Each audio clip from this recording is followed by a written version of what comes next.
Hi, I'm Bob Bradford. I'm the Professor of Defense and Joint Processes in the Department of Command, Leadership, and Management here at the U.S. Army War College. So I left the War College in 2011. I went and served in the Pentagon. I did a year in Afghanistan working at the 4-star headquarters. And then I served 3 years at Special Operations Command in Tampa as the Chief of Strategic Planning. So really 3 jobs as a colonel. So our department is split almost equally between academics, really experts in leadership that have gone and got their PhDs, and those like me who have more of a practical experience education. And so Defense and Joint Processes, the title of my position, I've worked Defense and Joint Processes from a service, from a deployed 4-star headquarters, and from a combatant command. And so that helped qualify me to teach colonels and prepare them for what comes next. My experience has mostly been within the defense enterprise. So not the part that fights, but the part that builds the force. So I'm taking that experience and trying to bring it back to the students so they can be effective colonels on 4-star headquarters, working either for a service, for the Joint Staff or OSD, or working at a combatant command. Colonels make those organizations run. They do most of the translation between the action officer, majors, and lieutenant colonels, and then the senior leaders who actually make the decisions. I'm more an expert in the business school side of the Defense Department. So unlike you go to Harvard Business School or Wharton, you learn how to make money. We don't make money. We make capabilities that we provide to combatant commanders. And so how do we do that? That's where my expertise comes in on the faculty, to try and help our students understand the 2 roles of the chairman, to help give guidance for building the force and to give guidance for employing the force. Those 2 sides of the same coin are both important in the department. When I got to the Pentagon, my first assignment out of the War College, working in headquarters, Department of the Army, we need to take 2 armor brigades out of Europe. Now this is 2011. The Army was cutting the number of brigades, and so it made sense. Previously those brigades had been announced to be drawn down, and then the Department of Defense had gone back on the decision. And so it made sense to draw these down. But how to do that? I'd just gone through the War College.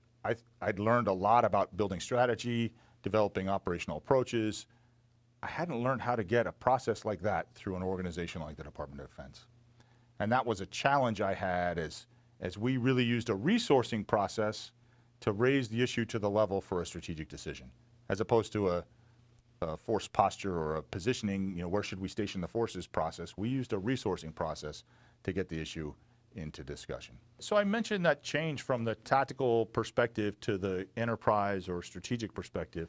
And I think they're a little different, strategic and enterprise, but they're similar. You've got to scale up. And how do we do that?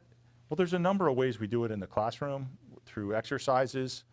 We do a large resourcing exercise in our defense management course that forces students to allocate resources to important capabilities. Then we throw in a wrench where something different changes, and they've got to make a change to their resource allocation. Makes them think about the whole enterprise.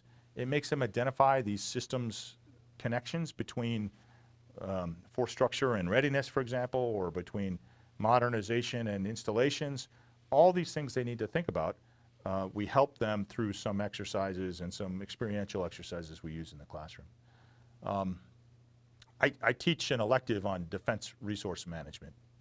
It's a lot of fun. We bring in, people think I'm weird because I think it's fun, but it is. We bring in experts from across the Department of Defense, mostly from the Pentagon, who can talk about this from multiple angles, right? So we bring in somebody from the Office of the Secretary of Defense, someone from the Joint Staff, someone from the Army, the Navy, the Air Force, a planner, a programmer, a budgeter, somebody who actually spends money, somebody who liaises with Congress. We bring all these people in to talk to the students, to give them that perspective.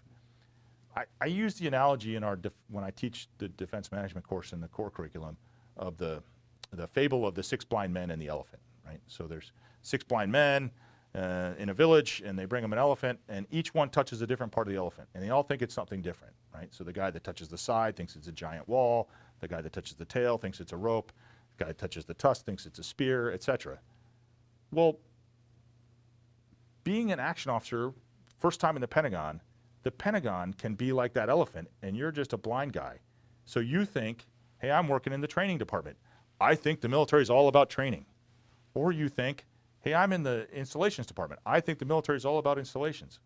Well, if you understand the whole elephant, then when you go back to work on just the training piece of it, you can understand those connections, and you're better equipped to be an effective player. One of my colleagues, we teach this defense management course. One of my colleagues uses the frame, you can either learn defense management or you can be defense managed. And so we're trying to make sure that our students, when they get out of here, have some agency over their future, right? They're not just getting managed by others, but they're having an impact on the enterprise. I teach 2 of the core courses. One is in strategic leadership, one is in defense management. And we talk a lot about change in the strategic leadership course. One of the senior leaders that's come here a number of times to talk to students said, hey, War College graduates, you're responsible for 3 things, right? 1, stop worrying about inside your organization. You need to make the connections outside your organization. You need to connect. 2, you are the steward. You need to prepare your replacement. So train your people to be ready to step up, right? So you have to grow the next leaders. And then the 3rd thing you need to be is about change, because you always have to change. If the environment changes, you need to adapt to it. Change is hard. There are lots of reasons there's resistance to change. And so we go through a lot of instruction on change. We teach a couple of different frameworks, one from John Cotter that's now in Army doctrine, and a couple of others. But there's a couple of reasons why changes fail, right? That's how Cotter built his framework, by looking at failed change efforts. So do people understand why, right? So that's the biggest. If you know why you need to change, you're more likely to change. Now, just because why isn't enough, but without the why, you frequently can get some frustration. So that sense of urgency, hey, I really need to change and I know why, is really important. You need the guiding coalition that Cotter talks about, a few of the right people in the right place to help you get that moving in the right direction. You need a clear vision for change. Again, that's why. Why am I changing? Everyone needs to understand that. You need to communicate it frequently, often to many audiences. If you're not communicating your change vision, then people probably aren't hearing it. You have to always, if you're not over communicating, you're not communicating enough. And so that's part of change, always. You need to look for some quick wins, things that you can reinforce and use to highlight, hey, look, we're on our way, we're making it work. Look at all the things that we got better from this change. And then you need to reinforce those. And then you really need to reinforce it, make it stick into the normal process, anchor the change so that it's a stuck change and it won't just revert back the way, the rolling of the tides. You want to avoid that. One of the reasons it's challenging for change in the military is the way we manage people, right? So military officers generally serve in a job, up through colonel a couple years, maybe. And the 4-stars are on 2 to 4 year terms. 4 years is not a long time when you're thinking about an army that's been around for 245 years in a nation that's been around almost as long. It takes some reinforcing effort. So I think one of the key things that you can do to help make the change stick, that anchoring, is look at your succession planning. Who's going to come behind you? Do they believe it? Are they going to keep doing what you're doing? Or are they going to change? If the organization has a different direction every time there's a leader change, that makes it really difficult, and it makes the individuals on the team a little bit jaded to change. Oh no, another change, another boss, another change. Let's get moving.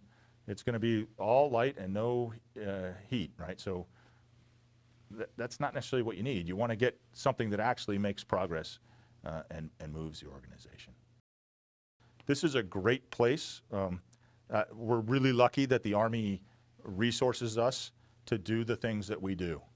and resources us not just with, money and a facility, but with the students. They get 10 months here, the resident students. The distance students get 2 years in this program. That's a lot of time. They could be out, making hay.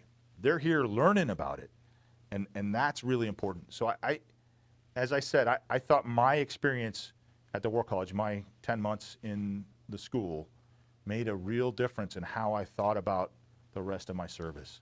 And if I can help our students make that transition in identity, I think I'm going to keep doing it as long as it's fun.